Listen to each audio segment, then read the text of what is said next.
Types of offer document.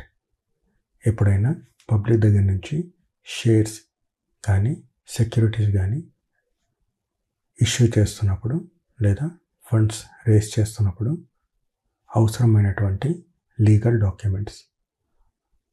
Offer డాక్యుమెంట్లో ఒకవేళ public issue చేస్తున్నట్లయితే prospectus అంటారు. రైట్స్ ఇష్యూ చేస్తున్నట్లయితే లెటర్ ఆఫ్ ఆఫర్ అంటారు.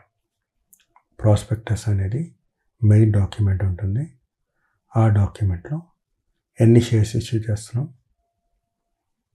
ఆ పర్టికులర్ పబ్లిక్ ఇష్యూ గురించి కావాల్సినటువంటి కంప్లీట్ డీటెయిల్స్ మెన్షన్ చేసి ఉంటాయి.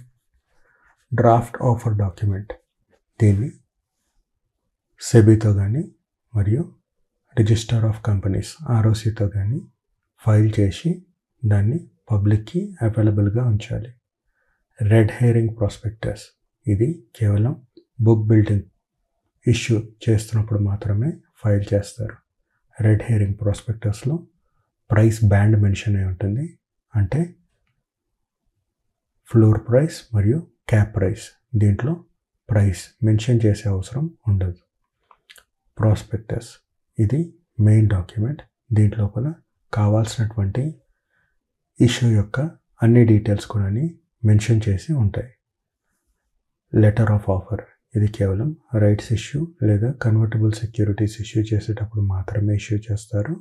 ఈ ఆఫర్ డాక్యుమెంట్ మనకి రైట్స్ ఇష్యూ గురించి అవసరమైనటువంటి డీటెయిల్స్ మెన్షన్ చేసి ఉంటాయి. అబ్రిడ్జ్డ్ ప్రాస్పెక్టస్ అంటే ఒక ప్రాస్పెక్టస్ చాలా పేజెస్ ఉంటుంది అండ్ చాలా లెంతీగా ఉంటుంది.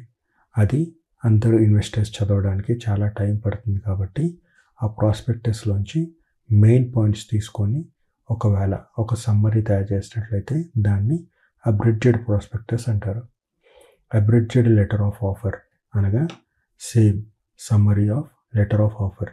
షెల్ ప్రాస్పెక్టస్, షెల్ ప్రాస్పెక్టస్ అనగా ఒకవేళ మనము ఒకటే ఇయర్ లోపల మల్టిపుల్ పబ్లిక్ ఇష్యూస్ చేద్దాం అనుకున్నప్పుడు ఆ ఇయర్ స్టార్టింగ్ లోపలనే మనము షెల్ ప్రాస్పెక్టస్ అనేది ఫైల్ చేస్తాం. అలా ఫైల్ చేసినప్పుడు మనము ఫర్దర్ ఆ ఇయర్ లోపల మళ్ళీ ఎలాంటి లెటర్ ఆఫ్ ఆఫర్ కానీ ప్రాస్పెక్టస్ కానీ ఇష్యూ చేయకుండా డైరెక్ట్గా పబ్లిక్ దగ్గర నుంచి మనము ఫండ్స్ రేస్ చేయొచ్చు.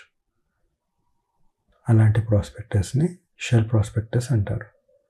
ప్లేస్మెంట్ డాక్యుమెంట్, ఒకవేళ షేర్స్ క్వాలిఫైడ్ ఇన్స్టిట్యూషనల్ ప్లేస్మెంట్ అనగా క్వాలిఫైడ్ ఇన్స్టిట్యూషనల్ బయ్యర్స్కి మాత్రమే ఆఫర్ చేస్తున్నట్లయితే ఆ డాక్యుమెంట్స్ని మనము ప్లేస్మెంట్ డాక్యుమెంట్స్ అంటాం.